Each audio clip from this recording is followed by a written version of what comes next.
ये आकाशवाणी रायपुर है। छत्तीसगढ़ी समाचार बुलेटिन के संग शुभा मिश्रा के जय जोहार। प्रधानमंत्री हा कहिन कि देश के अर्थव्यवस्था सुधरत है और ए बात के स्पष्ट संकेत हरे कि देश हा कोविड महामारी मा नियंत्रण पाए मा कामयाब होवत है। केंद्र सरकार हा राज्य मन ला सलाह दीन है कि ओमन आगामी तिहार के दौरान भीड़भाड़ ऊपर रोक लगाए बर स्थानीय प्रतिबंध लागू करे बर गहनता से विचार करे और दंतेवाड़ा जिला मा माओवादी मन डहार ले करे के विस्फोट मा एक मनखे के मौत 11 झीन घायल। देश भर में 18 बछर ले ज्यादा जम्मो लोगन मन बर सरकारी केंद्र में मुफ्त में टीकाकरण अभियान चलाए जाथे। आप मन ले अपील है कि कोविड रोधी टीका जरूर लगावो। कोरोना महामारी बर कोनो किस्म के कोताही झन बरतो और ए सरल उपाय के पालन करो। मास्क लगावो, 2 गज के सुरक्षित दूरी बनाए रखो, घेरी बेरी साबुन ले हाथ धोवो। लोगन मन ला कोरोना ले जुड़े जानकारी दे और उखर मार्गदर्शन बर राष्ट्रीय हेल्पलाइन नंबर हवे। छत्तीसगढ़ बर हेल्पलाइन नंबर हवे 104 और 0781-223-5091। संगे संग राष्ट्रीय हेल्पलाइन नंबर हवे 1075। अब समाचार विस्तार ले। प्रधानमंत्री नरेंद्र मोदी हा आज गरीब कल्याण अन्न योजना के उत्तर प्रदेश के लाभार्थी मन ले वीडियो कॉन्फ्रेंसिंग के माध्यम ले बातचीत करीन। ए बेरा मा प्रधानमंत्री हा कहिन कि देश के अर्थव्यवस्था सुधरत है और ए बात के स्पष्ट संकेत हरे देश हा कोविड महामारी मा नियंत्रण पाए मा कामयाब होवत है। प्रधानमंत्री हा लाभार्थी मन ले बात करत हुए कहिन कि कोविड रोधी टीका लगाए के प्रति जागरूकता फैलाए। केंद्र सरकार हा राज्य मन ला सलाह दीन है कि ओमन आगामी तिहार के दौरान भीड़भाड़ ऊपर रोक लगाए बर स्थानीय प्रतिबंध लागू करे बर गहनता ले विचार करे। केंद्रीय स्वास्थ्य सचिव राजेश भूषण हा सब्बो राज्य के मुख्य सचिव मन ला ए बारे में पत्र लिखे है।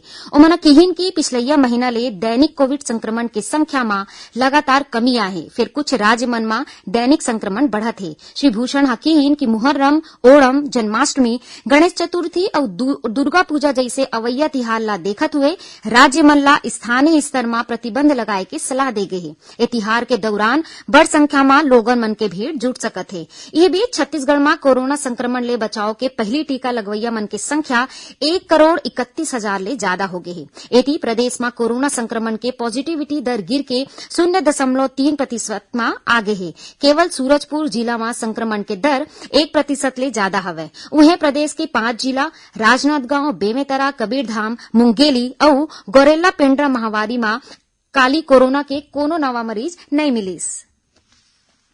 टोक्यो ओलंपिक में भारत हा पुरुष हॉकी स्पर्धा में जर्मनी ला हरा के कांस्य पदक जीत ले है। टीम इंडिया हा कांस्य पदक के रोमांचक मैच में जर्मनी ला 5-4 ले हरा के पदक देश के नाम करीन। छत्तीसगढ़ के मुख्यमंत्री भूपेश बघेल घलो भारतीय हॉकी टीम ला बधाई और शुभकामना दीन। दंतेवाड़ा जिला में माओवादी मन हा बारूदी सुरंग में विस्फोट करके एक 4 पहिया वाहन ला उड़ा दीन। एक घटना में एक ग्रामीण के मौत हो गए, उन्हें आने 11 लोगन घायल हो गए। एमाले एक के हालत गंभीर बताए जाते।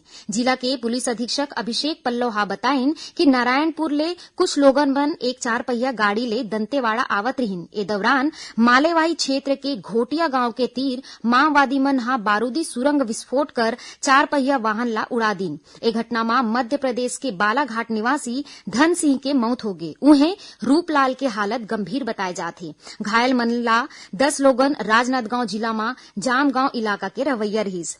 इही बीच बीजापुर और सुकमा जिला के 2 दिन के भ्रमण पर पहुंचे विशेष पुलिस महानिदेशक अशोक जुनेजा हा पुलिस और केंद्रीय अर्धसैनिक बल के वरिष्ठ अधिकारी मन के संग क्षेत्र के विकास काम और माओवादी अभियान के समीक्षा करीन। उमन हा माओवादी मन के विरुद्ध प्रभावी कार्यवाही करे बर ठोस रणनीति बनाए बर घलो बल दीन।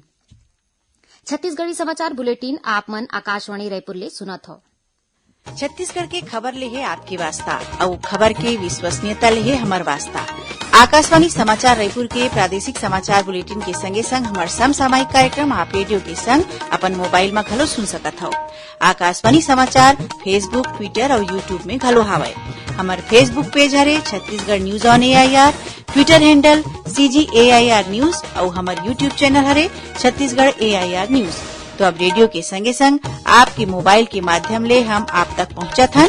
छत्तीसगढ़ के हर खबर पर सुनत रहो आकाशवाणी समाचार। अब आगू बढ़न बाचे समाचार कोती। प्रदेश के स्कूल शिक्षा विभाग हा पढ़ई ला लेके सब्बो व्यवस्था के निरीक्षण बर वर्चुअल मॉनिटरिंग प्रणाली के शुरुआत करीन। एकर तहत शिक्षा अधिकारी वर्चुअल माध्यम ले स्कूल के जायजा लेवत हे। वर्चुअल निरीक्षण में स्कूल के व्यवस्था, मध्याह्न भोजन, साफ सफाई, मैदान, स्कूल परिसर, टीचिंग लर्निंग मटेरियल, विद्यार्थी विकास सूचकांक और लइका मन के स्तर की जांच करे जावत हे। यही कड़ी में स्कूल शिक्षा विभाग के अधिकारी मन हा काली कोरिया जिला के खड़गवा गांव और सरगुजा जिला के जामझरिया गांव के प्राथमिक स्कूल के व्यवस्था के वर्चुअल जायजा लीन। ए दौरान लइका मन के पढ़ाई के स्तर के जांच करेगी, संगे संग छात्र मन के पढ़ाई के संबंध में प्रश्न घलो करेगी। वन आवास और पर्यावरण मंत्री मोहम्मद अकबर हा वीडियो कॉन्फ्रेंसिंग के माध्यम ले कबीरधाम जिला के आने आने ग्राम पंचायत के सरपंच मन ले विकास काम के संबंध में चर्चा करीन। ए दौरान ओमन पंचायत में कोविड महामारी के संभावित तीसरा लहर के तैयारी के जानकारी लीन। श्री अकबर हा पाछू 2 दिन में 64 ग्राम पंचायत के कामकाज के समीक्षा करीन। ओमन हा राज्य सरकार के योजना ला बेहतर तरीका ले लागू करे और ग्रामीण मन ला योजना के ज्यादा ले ज्यादा लाभ देवाए बर सरपंच मन ला निर्देश दीन। देश के स्वतंत्रता के 75 बछर पूरा होए के उपलक्ष्य में आजादी के अमृत महोत्सव के तहत प्रादेशिक समाचार एकांश आकाशवाणी रायपुर डहार ले काली 6 अगस्त शुक्रवार ले एक प्रश्नोत्तरी कार्यक्रम शुरू करे जाथे। एकर तहत छत्तीसगढ़ में स्वतंत्रता संग्राम के दौरान होए घटना, राज्य के स्वाधीनता सेनानी और समाज सुधारक ले संबंधित प्रश्न पूछे जाही। ए प्रश्न ला छत्तीसगढ़ी और हिन्दी प्रादेशिक समाचार बुलेटिन में पूछे जाही। श्रोता मन ला ईमेल और एसएमएस के माध्यम ले जवाब देना होही। ए जवाब ईमेल ID raipursawl@gmail.com या फोन नंबर 9424208182 में एसएमएस के माध्यम ले भेजे जा सकत हे। जौन श्रोता के सबले पहली सही जवाब मिलही ओहा विजेता माने जाही और ओकर नाम के घोषणा अवैया समाचार बुलेटिन में करे जाही। संगे संग ओला प्रादेशिक समाचार एकांश डहार ले डिजिटल प्रमाण पत्र घलो जारी करे जाही। ए प्रश्नोत्तरी कार्यक्रम के तहत हर शुक्रवार के प्रश्न पूछे जाही। राष्ट्रीय कुष्ठ उन्मूलन कार्यक्रम के तहत WHO के टीम कुष्ठ प्रभावित मन के खोज और रोग निदान के गतिविधि के जायजा लेबर ए बखत दुर्ग जिला के 2 दिवसीय प्रवास में हवे। ए दौरान टीम हा निकुम ब्लॉक के मंचादूर और हनौदा के प्राथमिक स्वास्थ्य केंद्र के अलावा धनोरा के उप स्वास्थ्य केंद्र के घलो निरीक्षण करीन। ए मौका में अधिकारी मन हा कुष्ठ उन्मूलन के जानकारी देके संग दिशा निर्देश घलो देन। छत्तीसगढ़ उच्च न्यायालय हा प्रदेश के पूर्व आबकारी आयुक्त समुद्र सिंह के जमानत याचिका खारिज कर दीन। श्री सिंह ऊपर आबकारी आयुक्त के पद में रहत हुए निजी शराब कंपनी मन ला फायदा पहुंचाए के आरोप है, जेकर बाद उखर ठिकाना मन मा एसीबी और EOW के टीम डहर ले छापा मारे गे रहिस। ए छापा मा एसीबी और EOW हा करोड़ों रुपया के बेनामी संपत्ति मिले के दावा करे है। समुद्र सिंह हा पाछू 6 महीना ले जेल में बंद है। आखिर में प्रमुख समाचार एक घाव फेर।